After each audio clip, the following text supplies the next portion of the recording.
There you go. Hi everyone, it's Enoch Miller, your Empress West Hollywood here for another episode of Holding Court with the Empress of WeHo. Thank you so much for tuning in!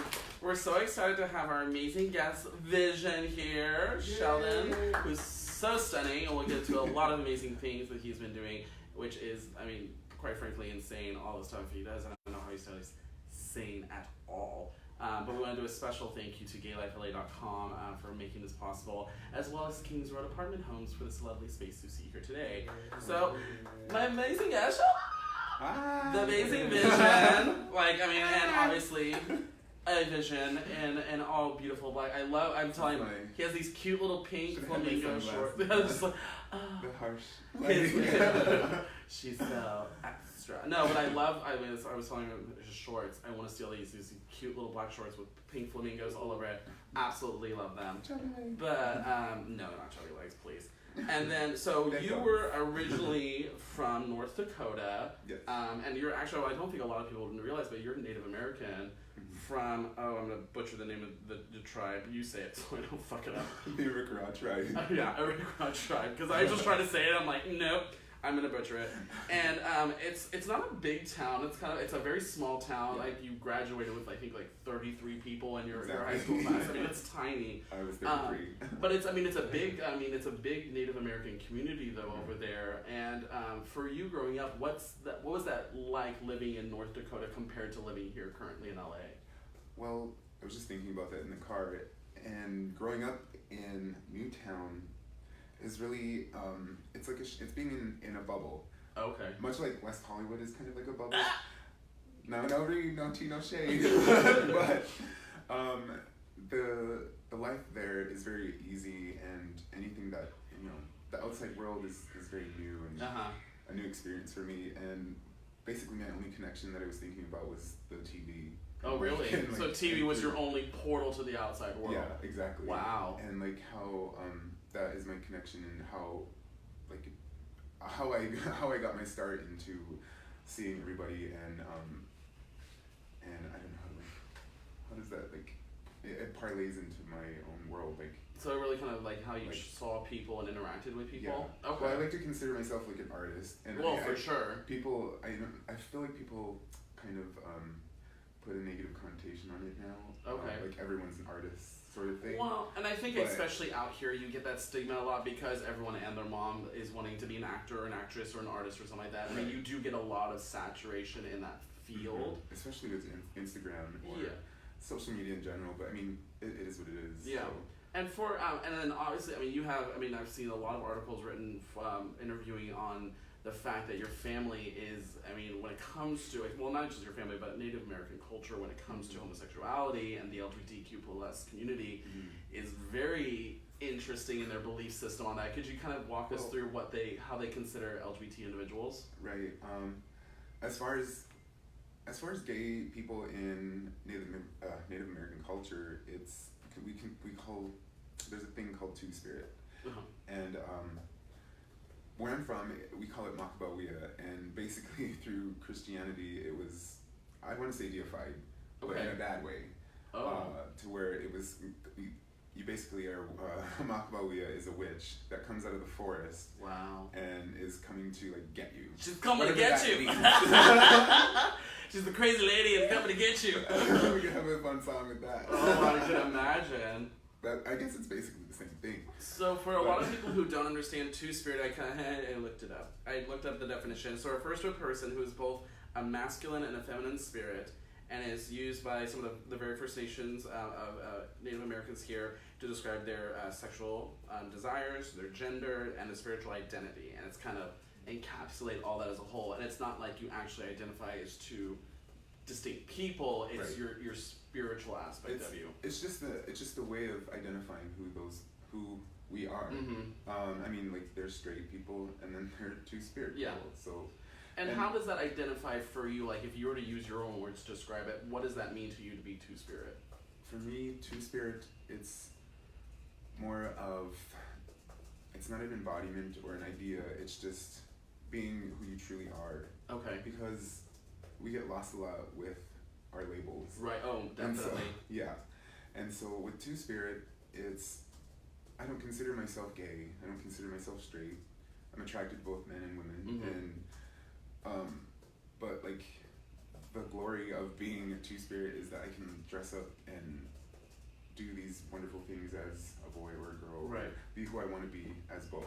So, and then how do you differentiate that from some other terms like genderqueer, non-specific, non-binary, or even sometimes when you get into the aspects of just kind of non-identifying in a sense with any kind of gender or gender identity?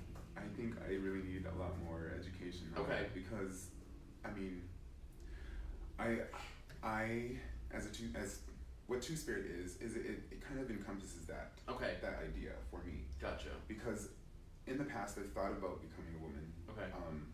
I've and what that would do for me, either internally or personally, but it's something that I realize now that I didn't want. Got it. And so now it's just about finding out who you are. Okay. And so I applaud everyone that can be who they can be. Yeah.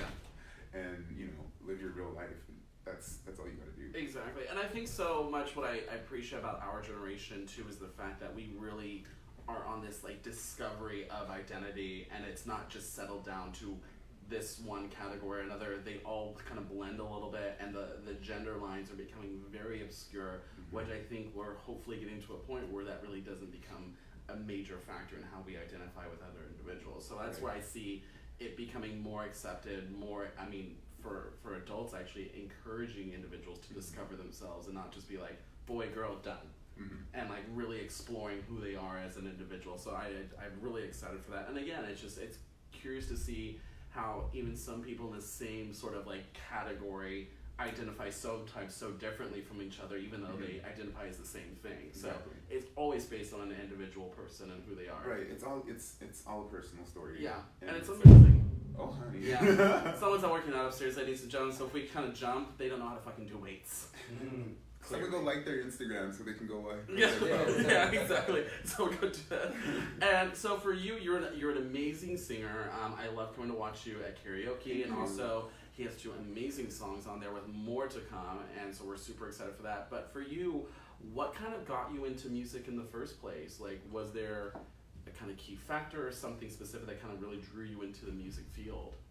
Ooh. Whitney Houston. Whitney, yeah! And it's funny that this documentary came out because I was sobbing in the theater. Oh, I can imagine. But yeah, Whitney and Mariah Carey were my idols growing up. And I see a lot of Mariah's, like, her style, like, Exactly.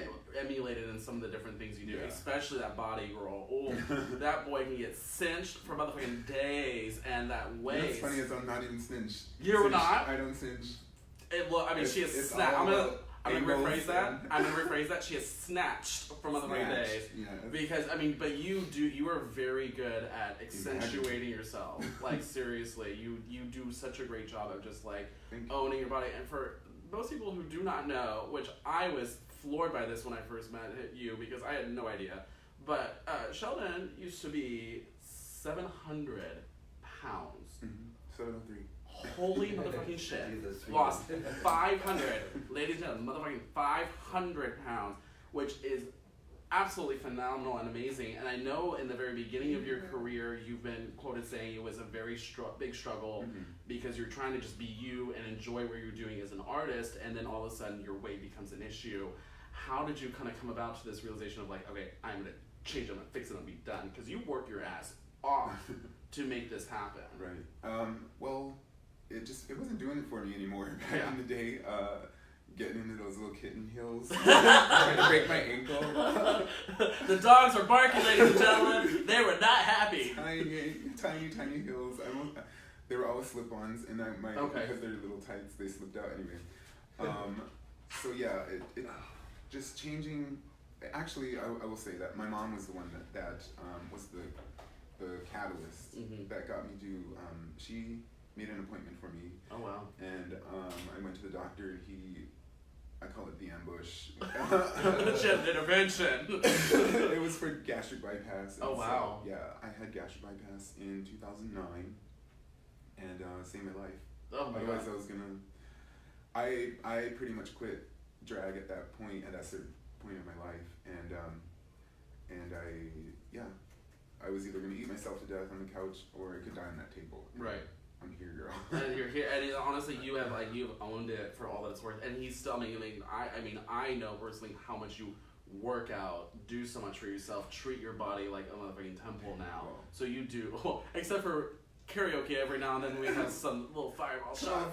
But everyone needs a little indulgence. We have a little fun with that. But still, I know how much you've worked and continue to work to really, take care of yourself. And it's, again, no story like that is ever some small feat. That was dedication. Even with the surgery, that was dedication to continue doing it. Right. Was it initially after the surgery, was it so hard to kind of get into the habits of treating yourself and eating right and working out and doing stuff? What was the hardest part about all that? Definitely. The eating at first is extremely hard. Mm-hmm. You're drinking water, drinking little apple juice things, and crackers. And it's the worst. Saltines. Yeah. That's a treat. You're like, I got a snack. I got a snack. But yeah, and so going through it's almost traumatic. I can imagine. So it basically restarts your idea of eating. Okay. It should, because there are a lot of people that have the surgery and the next week they're eating a plate of food.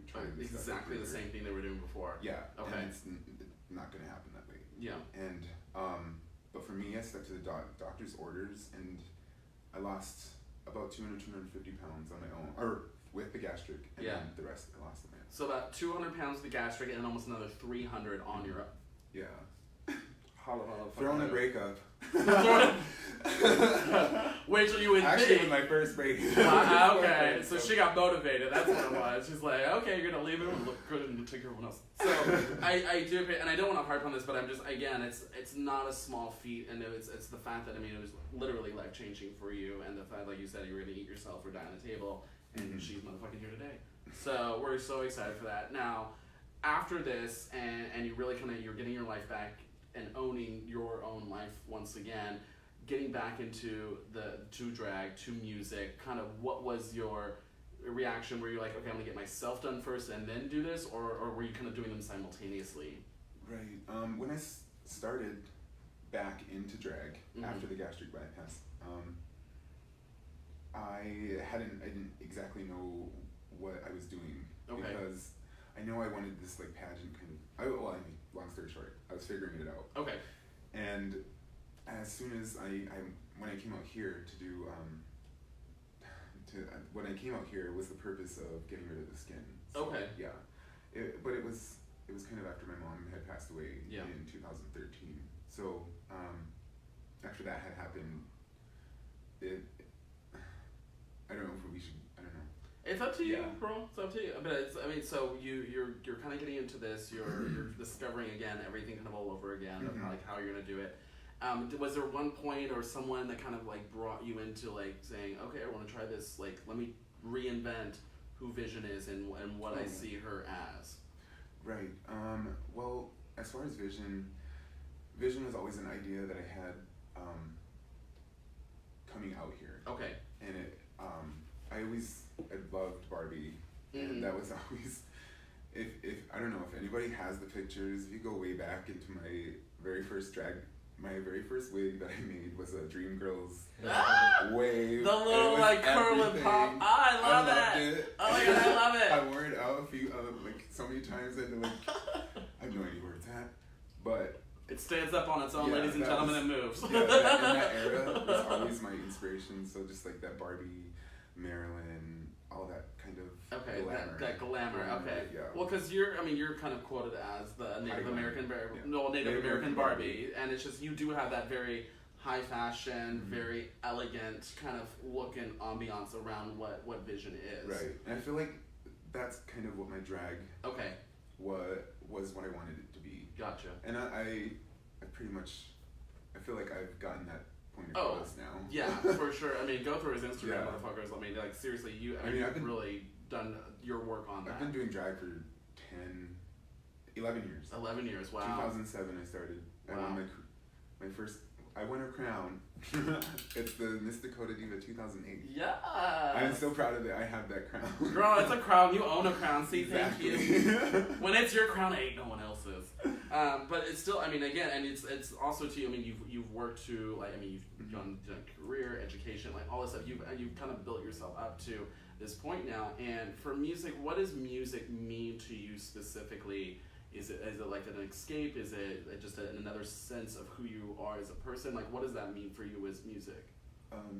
Growing up in North Dakota, and especially on the reservation in a small town, you're not exposed to a lot of things.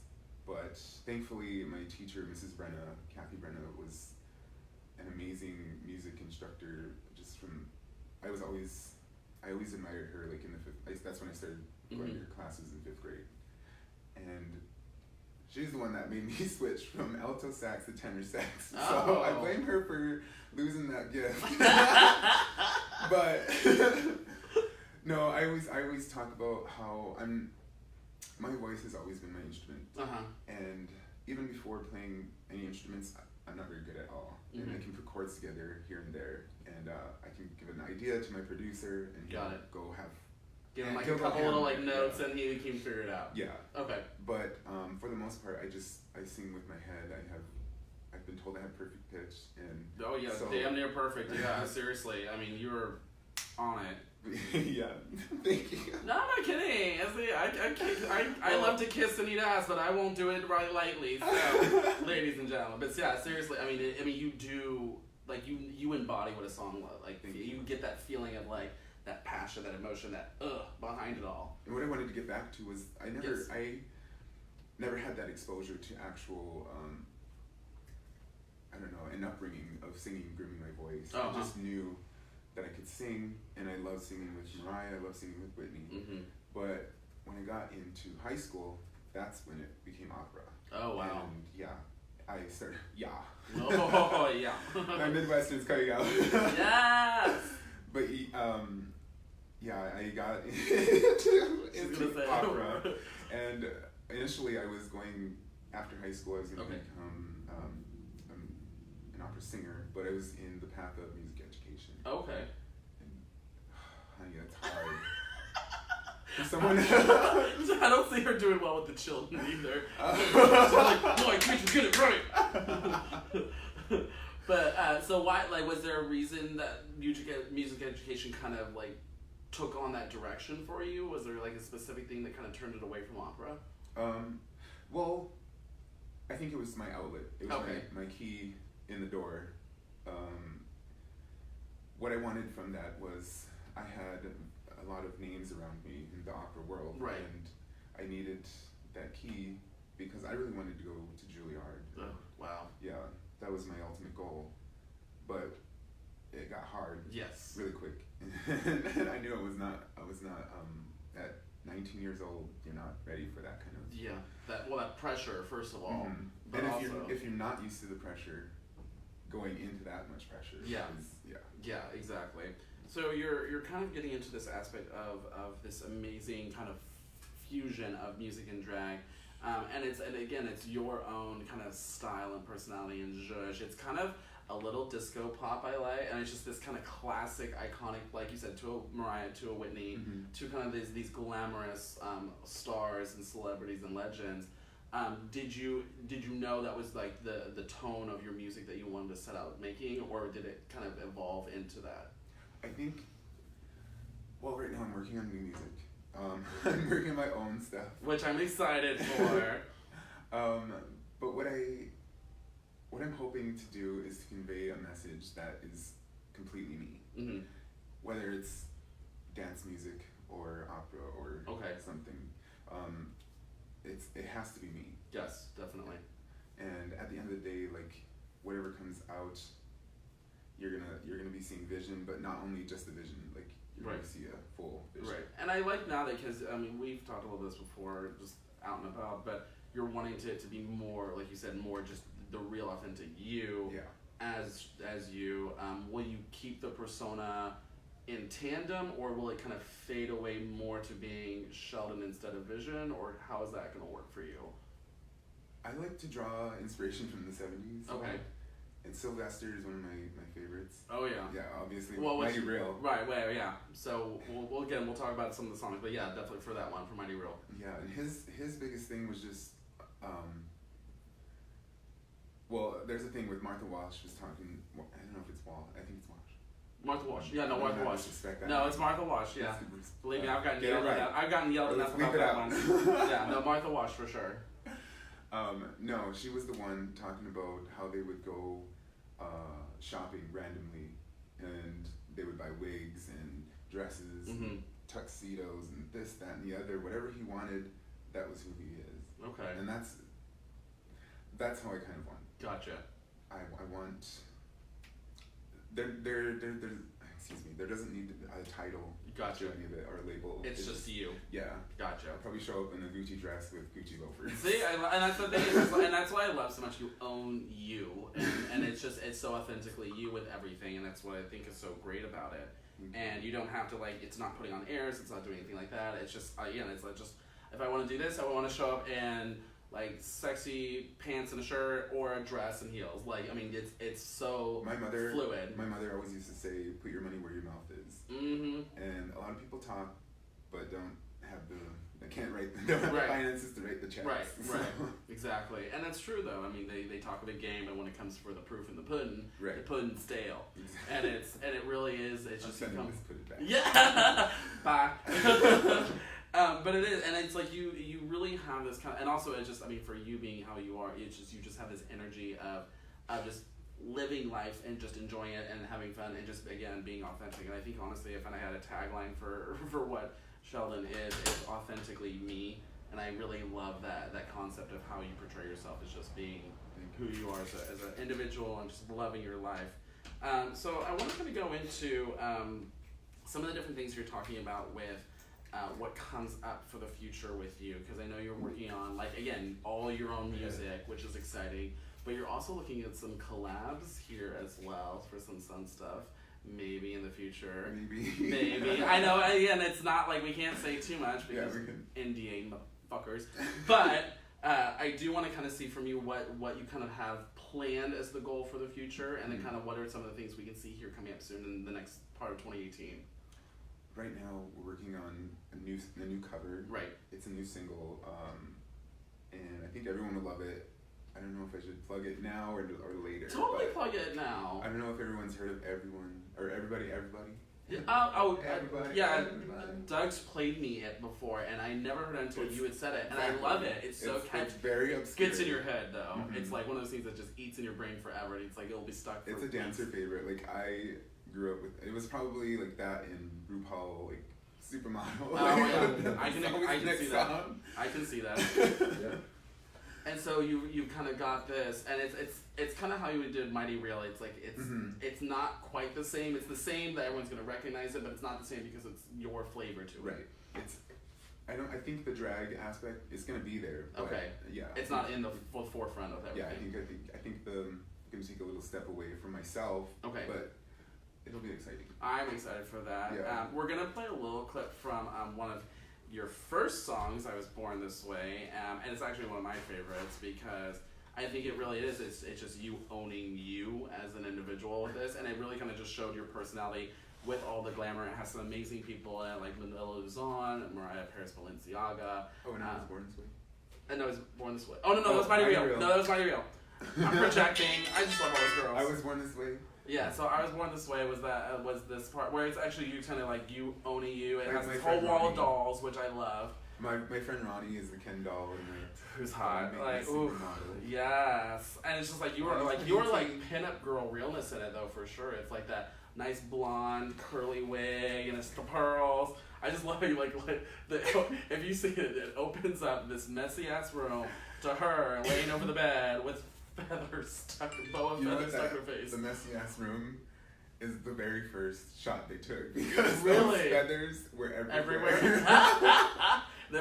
And it got crazy. It was an explosion. A bird died in the beginning of that film, just so you know. So we're gonna play a little bit from "I Was Born This Way" by VIZIN. 1 minute, please. And we're waiting for my technical support to help me out. Yes. She's so pretty. We don't normally do it this way. I love him. He's the one I. We don't normally do it this way. You don't normally do it this way, no, exactly. But we're gonna do it because we're trying to be crafty. So we're gonna have him hold it up and let you listen to the amazingness that is VIZIN and I Am Born This Way. It's like it's still not coming. And it's loading, it's loading, it's loading, it's loading. So while it's loading, There we'll you get go. into that. But it was remixed by Hector Fonseca, who's done, we've had him on the show before, he's done lots of amazing things after that. So while it's kind of getting up to that, it's produced by Chris Rosa, who's done, oh God, he's done Get this way. Jamie Foxx. Of course. So, ooh, this is it. This is where it's coming up to the, if you don't see Push it, he pushed the button. Oh, look at me. She pushed the button. And then he's kind of reimagined this guy just so classic with it. So I really like it with that. And this is where she woke up. Ladies and gentlemen, she's awake. Somewhat. Now we're let's get in. That really though. My favorite part. In nature's disguise, yeah. You laugh at me and you criticize, hey, hey. 'Cause I'm happy, yes, someday. Ain't no promise fit to fall this way, hey, hey. Now I won't judge you, don't you judge me. You're on the way, tremendous to me. I'm happy, I'm carefree, and I'm gay. I was born this way. I'm happy, I'm carefree, and I'm gay. I was born this way. And that was Born This Way! Yes! Which we love by the amazing Vision. And honestly, my favorite part of that was that kind of opening line you have where it's like, I was walking through life with nature's disguise. I mean, like, it's so true, and it's like RuPaul says, I mean, we're born naked and the rest is drag. And it's very much that, and I was just like, as soon as I heard it the first time, I was like, oh, that's so true. And what was the process like that for you? Because, I mean, it's still, I mean, you're still making that your own. Kind of what was your idea of putting that together and then the arrangement? Like, was it very easy, or were you just like, damn girl? It wasn't easy at all, and it was very fast. How long did it take you altogether to kind of put this, aside from the music video, to put the song out together like the way you wanted it? Oh, well, officially it took about 6-8 months. Okay. Yeah, but I think the video was out maybe three months after the. Oh wow! So that was after the really song quick. started. That was Yeah. really quick. What Yeah. was the experience like putting out the song first? Were you? what was your mind thinking when that went out? You're like, okay, I'm putting this out to the world. I cannot tell you. It's just like, let's let go and let God. Let's see what happens. I love that. I think initially the reason for the covers though is just to kind of get some content out there, let people hear my voice. But honestly, you know? though, it's something I think you're bringing back some very some respected classics. But again, throwing that fun Trying to flair. update. So and I guess again, I doubt anyone has heard those songs. I mean, Make Me Feel. I mean, Mighty Real maybe a little bit more than that one, Born This Way. But I think you really can't. It's giving this kind of this life, but also it's adding this fun little flair to it that people recognize. And even with Sylvester, I mean, like you don't really recognize that when you think Sylvester by himself. You usually think Weather Girls, and you think of him creating Martha Wash and everything along with that. So you it kind of is the nice that you get this nod back to some classics. Thank you. And so you've gotten these two under your belt. Was the second one to do Mighty Real, was that a lot easier because you were more comfortable in the production aspect? I think yes, definitely. It was a breeze. Okay. Kind of going through it. The production and on music and everything is not my forte. So Right. I just go and I sing and I come back and that's there. I know you in the very beginning of it had you were struggling with choreography and you were like because that again I'm not a dancer. you're not a dancer, but you don't. What I like what you do, you make the boys do all the work, and you kind of let them kind of almost surround you and kind of make it this thing, and then you just kind of do your sexy, like almost fluid poses in a way, and it kind of just you just move. Right. So how did you kind of? Are you coming up with like these ideas? You pitch them to the choreographer or to your direct. Like how do you kind of do that with you obviously not being all knowing on it? Yeah. Well, my friend at the time, my creative director, he was helping a lot with that aspect. Okay. And coming up with the choreography, and it was like a rush. Gotcha. For us, and I loved it.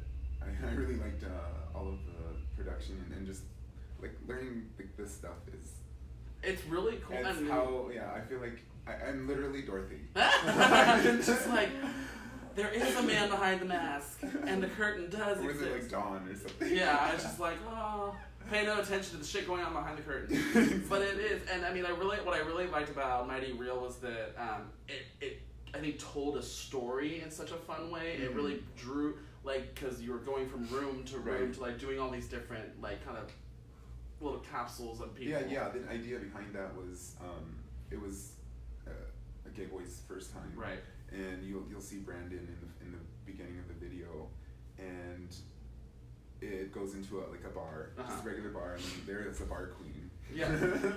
She's the bar queen mother. And I think everyone reads me for that chest plate with it hugging my neck. I loved it though. I totally loved it because again, it's you. It's totally something you can wear, and I love it. But I do like this whole story it told of like him seeing. Yeah, and he's like it's going through a story there. I'm glad that comes through. Yeah, it does. And it's like you can kind of see like he's this little deer in the headlights tween going to the dearly departed bar 10. I'm the rabbit. And she's like, girl, I'm going to show you what this place is about. And it's really fun, and I kind of like it. Each one's like a little vignette of like something happening, and especially when you get to the kitchen with Manila and her guacamole. Yeah, go check it out and watch the whole video. But I do like this. And then your and Mariah's little like face off where it's just like hair, face. And I was like, yay.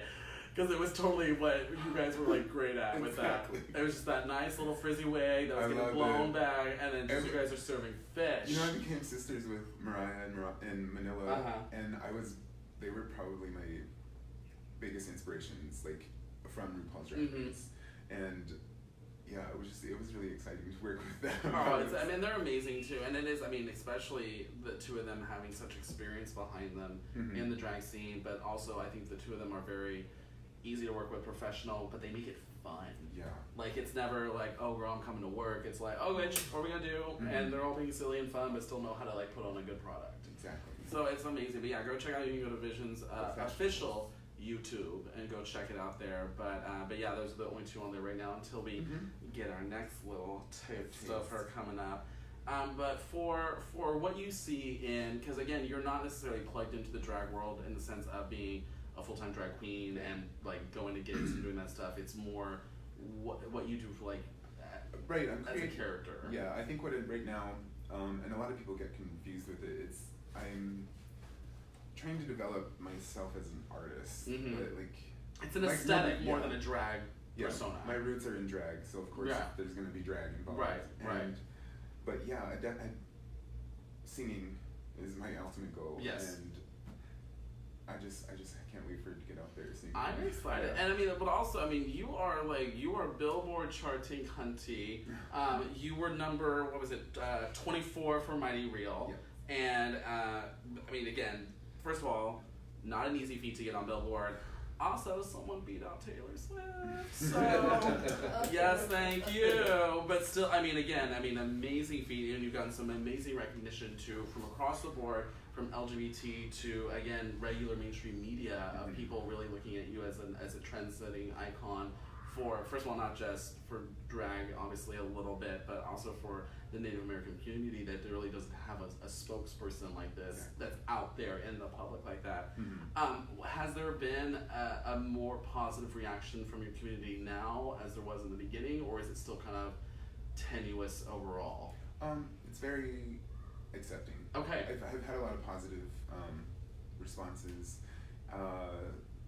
And as far as like anything that's negative, I haven't heard it. Okay. Or she just ignores it because it doesn't matter. but it's still, because again, with it, I know it's very much like Latin culture. It's very much like it's very religious in a sense of spiritually religious, and they're very protective of their families and their community. Right. So it's great that you've had a positive response from them on that. I definitely think like something has to do with my mom in my tribe.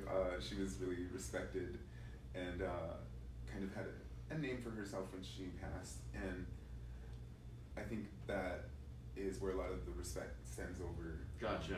So it's almost like she's still protecting you in a sense going forward with everything with this, which is amazing. And again, parents are always great at that because even though they're gone, they're always still with you, which is amazing. Blessings every day. Yeah, it's beautiful. So what's the, because I know actually I had it here because she got gigs coming up, so we're going to let you know some of the different things you can come and check out Vision. But so you're going to be doing stuff here in September.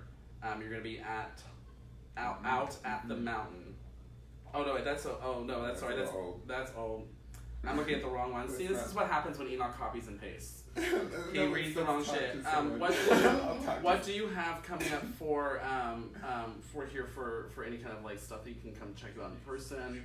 Other than coming to Flaming Saddles at West Hollywood Mondays or Wednesdays. Yeah. Well, right now I'm on a break. I'm on a hiatus. And I'm just focusing basically on the music. Right. Getting it done, and then we're gonna come back again and show you like who Vision is. And is that gonna be the launch with everybody? Everybody is gonna be part of that. Okay. Everybody is coming. Okay. Definitely. So before fall. Okay. So what you're thinking, kind of maybe like August-ish. Yeah, August, September. Okay. So we'll look up that for everybody. And do you already have a music video planned at the same time, or will it be a later date for that one as well? The plan is for the new video with it. Okay. And, Ooh. Which is exciting. It's gonna be a new take, and I'm excited for it. You're gonna have glamour, fashion, hair, and boys. So those things are guaranteed, and the rest is just up to your imagination, which is always so much fun. Right. And then for you to tell anyone that's either struggling with identity or struggling with anything of how to really kind of be their true authentic self, what would you say to that young LGBT individual trying to really discover who they are in this crazy community, in this crazy world? Something that I've learned coming from the res is read. Read. Read books, read things on Facebook, follow that link.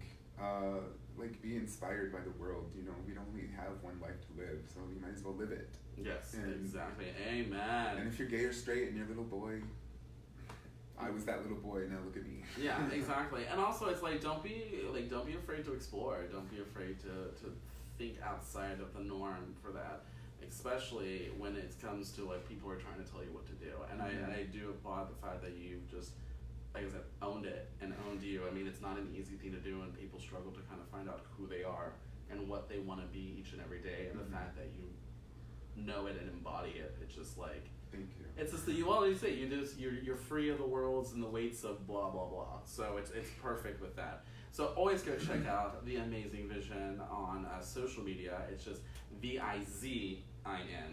Don't get it confused with Vision because you're stupid. It's VIZIN. It's VIZIN. Vision. So it's all across there. Go to YouTube and check out the videos they have on there. Again, I love watching them over and over and over, and it just might really just want to shake it a lot with all of them. Shake your breastplate. Shake your breastplate, yeah! It's breastplate, realness for days. But we want to thank you so much for being here and speaking with us today. You're amazing balls. And we cannot wait to see what's coming up for the future. It's going to be amazing.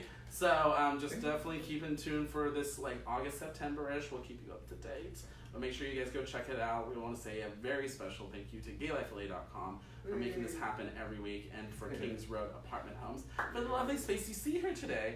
So thank you guys for staying. We'll have an amazing show next week with the stunningly talented Debbie Holiday coming here, serving us fierce woman realness. So we're going to have some fun with her next week. But thank you guys again, and we'll talk to you soon. Bye. Bye.